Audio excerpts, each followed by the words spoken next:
My younger brother Ethan has always held a deep grudge against me. If you assume it was rooted in envy, you'd be mistaken. Ethan was the cherished son, not me. He had no reason to feel jealous. To provide some background, our mother always doted on Ethan. He was the apple of her eye. She prepared his meals, washed his clothes, and even expected me to assist with his homework. I was supposed to help him simply because we were brothers, but I never received the same care. I didn't mind too much, as I was self-reliant. Perhaps I was partly to blame for always catering to his needs without expecting reciprocity. Ethan never offered me help when I needed it, and only approached me when he wanted something. While I was a reserved, studious kid who preferred my own company, Ethan was boisterous and aggressive, much like our father. I'm also blunt and truthful, never softening my words. I suspect my mother viewed me negatively because of my directness. This favoritism made Ethan the family's darling, and I was okay with that during our childhood. But trouble started when he began tormenting and ridiculing me for being different. He mocked my height and glasses, sneaked into my room to read my journal, and then complained to our mom about its contents. When I confronted him and told our parents about his invasion of my privacy, they brushed it off, saying it was harmless. Ethan did worse things, like nearly breaking my glasses and tampering with my food. Once he slipped small pebbles into my cereal, but fortunately I noticed them before they could harm my teeth. When I told my mom, she dismissed it, claiming it was just brotherly bonding. During our fights, Ethan targeted my insecurities with cruel insults. We attended the same school where I was bullied by a few kids. Instead of defending me, Ethan joined them, hurling names like pathetic nerd or awkward geek and egging them on to hurt me, calling me a total failure. Once, during a petty argument I can't even recall, he told me to end my life. While I could shrug off most of his taunts, that one cut deep because I was grappling with my mental health. I'm in a better place now, but hearing my own brother wish me dead was crushing. Since our dad was often at work and our mom didn't seem to care, she even blamed me once, saying I provoked Ethan. Things escalated further. In high school, Ethan tried to set my hair on fire, and shockingly, our mother defended him, insisting it was just a prank. Who does that? Thankfully, my dad eventually stepped in, recognizing the severity of the situation. He even threatened to involve the police. This was a wake-up call for Ethan, who had never faced consequences before. He was stunned, and my dad made it clear that enough was enough. Ethan needed to respect his older brother. Later, Dad came to my room to talk. I hadn't expected his support since he always said Ethan was like him, which was true. He admitted he'd hoped Ethan would grow out of it, but was starting to see him as a bully. Hearing this from my dad was incredibly validating, and I nearly broke down. I poured out everything Ethan had done to me over the years, including the school bullying. My dad was appalled at how much I'd endured. The next day, he spoke to the school principal to ensure the bullies faced consequences. That evening, he enrolled me in MMA classes at the local gym, urging me to toughen up and stand up to bullies. A nerd like me learning to fight might have seemed absurd, but I was determined. I balanced my studies and training, and MMA transformed my life and physique. One day, Ethan was up to his old tricks. He stole my allowance, earned from chores which I'd been saving. I caught him as he was about to ride off with his friends. I demanded my money back, but he taunted me, saying all I could do was run to Dad. Something snapped, and I punched him in the face. He fell back, stunned, and I grabbed my money from his pocket before pushing him down again. Ethan started crying loudly, which was almost funny. Our mother rushed out to comfort him and scolded me for fighting, saying I should be a better example. She complained to Dad, insisting I needed discipline. Dad calmly asked us both to explain. I told him how Ethan stole my hard-earned money, while Ethan claimed he needed it for a date and that I should have helped him as his brother. Dad told Ethan he was lucky I only hit him, as anyone else might have called the police for theft.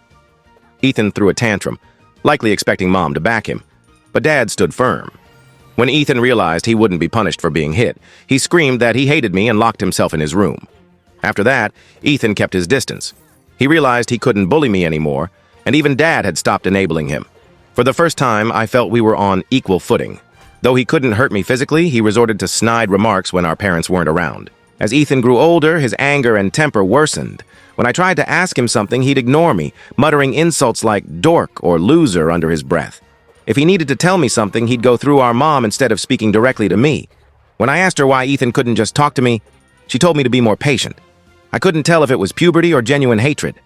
Over time, his comments became unbearable, and I yearned to move out. I repeatedly asked Mom to mediate a conversation to resolve our issues, but she refused, saying she didn't want to get involved. When I asked why Ethan treated me this way, she dodged the question. Eventually, I left for my dream university on a scholarship as a top student. Dad threw a party to celebrate, and even Mom seemed proud. Ethan, however, remained distant, barely acknowledging my success. Leaving for university was a mix of excitement and relief from the toxic home environment. My first few months at university were freeing. I made friends, loved my classes, and built a life free from Ethan's verbal attacks, which brought me peace.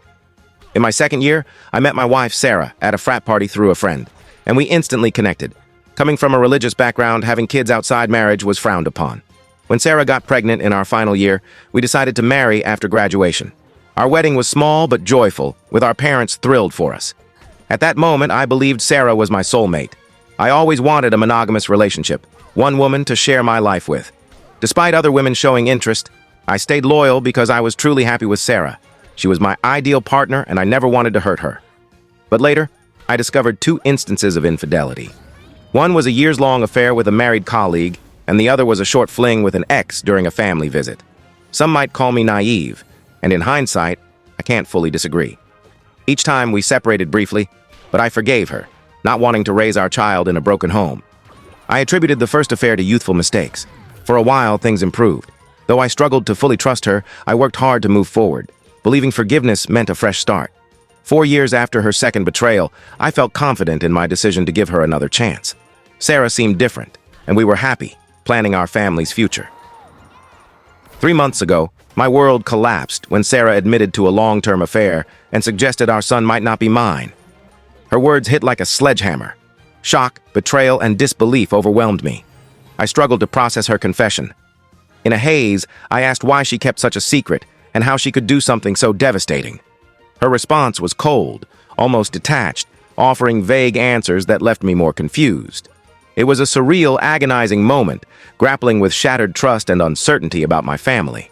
I pressed Sarah for the truth, feeling I deserved to know who the father of the child I'd raised was. She admitted it was Ethan. My jaw dropped as I asked her to clarify. She explained that she and Ethan became friends when I introduced her to my family, and she stayed with us from Thanksgiving to New Year's. Ethan, usually cold to me, was kind to her, which pleased me because I wanted Sarah to feel welcome. Sarah wanted to fit into my family, so she spent time with my mom. She noticed the tension between Ethan and me and asked about it. I shared our strained history, explaining it might never be fixed due to his unresolved issues. Sarah understood, but began inviting Ethan to our outings, hoping to help us reconnect. When we planned movie nights, she included Ethan, and we watched his pics. Ethan and I exchanged a few words, a slight improvement from his usual silence. I saw Sarah and Ethan playing video games together, but I didn't think much of it. Sarah said Ethan confided in her about his struggles and a recent breakup, forming a friendship. She mentioned he flirted with her when I wasn't around, and things eventually spiraled. The thought of my wife and brother together made me nauseous. Sarah said she felt guilty and left him, aligning with her sudden decision to go home before New Year's. I tried to convince her to stay, but she insisted on leaving. When we reunited at college after the holidays, she seemed normal, so I didn't suspect anything. 2 weeks later, we learned she was pregnant. Sarah admitted she wasn't sure if the child was mine or Ethan's, and since there was no way to confirm, she chose me, knowing I was the more reliable brother. That's why we married. My world felt like it was crumbling. The son I adored might not be mine. I asked if she'd been with Ethan recently, and she nodded. She admitted they'd stayed in touch, unable to resist their chemistry. They'd sneak to hotels, lying about work trips. Half her business trips were romantic escapes with him. I asked why she married me if she wanted Ethan. She said she didn't want to end our marriage, saw me as a great father, and chose to stay. She called it a mistake she couldn't stop. I told her I appreciated her honesty but was leaving. She cried, begging for forgiveness, expecting me to yell. Instead, I calmly packed. Sarah insisted that if I loved her, I'd fight for her, saying mistakes happen in every marriage. When she saw I wouldn't budge, she claimed our son would suffer in a divorce as kids shouldn't grow up in broken homes. I reminded her I might not be the father, which made her cry harder and call me heartless. She seemed to think nothing could make me leave. Maybe I was partly to blame for forgiving her past betrayals. While I loved her, it felt tied to believing we had a son together and our history since college. Sarah kept saying it wasn't too late to fix things, but I couldn't trust her words. Forgiving her for sleeping with my brother was impossible. I left her crying at the door and checked into a hotel. The next day, I told my parents about Sarah's affair with Ethan, revealing their years-long secret. Their shock was palpable. True to form, my mother initially defended Ethan, insisting her son wouldn't betray his brother. Determined to prove the truth, I asked them to stay silent while I called Ethan in their presence, making him think it was private. When Ethan answered, I confronted him about the affair. He denied it at first, refusing to take responsibility. But when I said Sarah confessed, he blamed her, calling her untrustworthy and boasting he was the more attractive brother. I told him I'd expose him to everyone. He mocked me, saying no one would believe me because he was the golden child. I laughed at his arrogance, thanking him for confirming the truth, knowing our parents heard everything. Ethan faltered, trying to backtrack and save face. My mother, stunned, demanded an explanation. He stammered, blaming everyone but himself, especially Sarah. I saw my mother's disappointment and anger replace her usual protectiveness. In that moment, I felt vindicated. After years of enduring Ethan's torment, his true character was exposed. My father, usually reserved, couldn't hide his disgust. He took the phone and spoke to Ethan. "Ethan," he began, his voice heavy with disappointment, "what you've done isn't just a betrayal of your brother, but of our family. You slept with his wife and continued the affair after their marriage. Your actions have consequences and have destroyed our trust in you. I raised you to value family, loyalty, and respect. You've defied everything I taught you." He paused, letting his words sink in. "Your disregard for your brother's feelings and disrespect for his marriage are unforgivable. Your mother and I share some blame for who you've become, but we won't tolerate this anymore. You're cut off from your college fund. You'll pay your own fees. I'm done funding your lifestyle. Think sleeping with married women makes you a man? Let's see how you manage without my support." I stayed calm, though I'd wanted to scream at Ethan. Watching Dad discipline him was deeply satisfying. I'd revealed his true nature, and he'd underestimated the consequences. My mother, despite Ethan's protests, tried to defend him, but Dad ended the call, cutting off Ethan's excuses. Afterward, Mom hugged me, a rare moment of connection. She apologized for not believing me all those years. My 14-year-old self could have never imagined this vindication and embrace. Dad helped me find a divorce lawyer. Sarah and her lawyer played dirty, demanding alimony since I earned more, but her affair worked in my favor. A paternity test confirmed Ethan was the father of the child. The news was more painful than Sarah's infidelity. I was devastated that the son I'd raised wasn't mine. Sarah begged me to keep visiting him, saying he shouldn't suffer, but I couldn't face him. He reminded me too much of Ethan, and I resented it. After the divorce was finalized, I felt liberated moving into my own apartment. Living alone was new, as I'd married young and never experienced independence. My self-reliant nature helped me adapt, and I embraced my new life. 2 weeks ago, Dad called to say he was revising his will, wanting to leave nothing to Ethan. Dad's stubborn, and once he decided to cut Ethan out, he stuck to it. Ethan tried contacting our parents and even showed up at their house, begging for forgiveness, but they refused him. Even Mom, who usually caved to Ethan's tantrums, seemed done, though it was hardest for her. Ethan never apologized to me, showing he only cared about losing our parents' support. Dad planned to leave everything, nearly $2 million in assets, retirement funds, and insurance, to me, ensuring Ethan couldn't contest it. The only condition was that if Dad passed before Mom, she could live in their house, though I'd own it. I was fine with this, wanting to care for Mom in her later years. Somehow, Ethan learned about the will and, unable to reach our parents, called me yesterday to reconcile.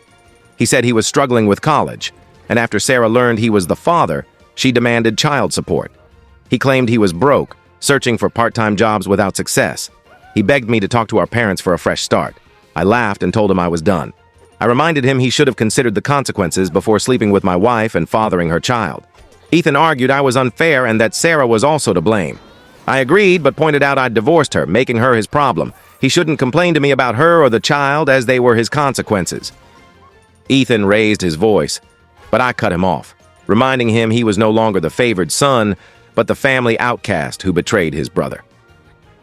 Ethan broke down, saying everyone, including our grandparents and relatives, had turned against him. While true, it wasn't my problem. I told him we were finished and to never contact me again, as he was no longer my brother. Since then, I've replayed the conversation. Despite my anger, hearing him cry, something I hadn't heard since we were kids, stirred some pity. It hurt to see him so desperate, so I'm here asking if I should talk to our parents about him or if I'd be wrong to ignore his plea. Many have asked why I cut contact with my son James, and some have called me harsh. I need to clarify that I'm not comfortable raising another man's child. This isn't a stepchild situation. I was led to believe James was mine, only to learn he's Ethan's. This truth was devastating, and I grieved for days. The main reason I can't see James is that staying connected to him keeps Sarah in my life, and I need distance from her. You may think I'm selfish, but I can't face him, at least not for a long time. Many of you guessed correctly that Mom told Ethan about Dad's will change, prompting his call to me as a last resort. I confronted her in front of Dad, and she broke down, saying I'd punished Ethan enough and that he'd learned his lesson. Dad firmly told her that if she thought Ethan's betrayal was forgivable, he couldn't stay married to her, as he'd never forgive such a thing. This shut her down. Dad warned that if she contacted Ethan again and we found out, she'd have to leave. Dad's stubbornness holds firm. Hopefully, Mom will learn from this. It's been 5 months since my last update. My relationship with my parents has grown stronger. Dad and I go golfing every weekend, and he treats me like a friend. Mom misses Ethan but has stayed away from him. I heard from my cousin that Ethan's been borrowing money from everyone and dropped out of college due to unpaid fees. He and Sarah are living together, and he's working part-time as a mechanic. They're raising James together, which I suppose is good. I don't discuss Ethan with my parents, and they avoid the topic. I got a promotion 2 months ago, boosting my salary. I'm not dating, as I need time to heal. I've started therapy, and I'm hopeful about my progress. Thank you for watching my story. If you enjoyed it, please subscribe and press the bell icon. Stay tuned for more real-life stories, get more experiences.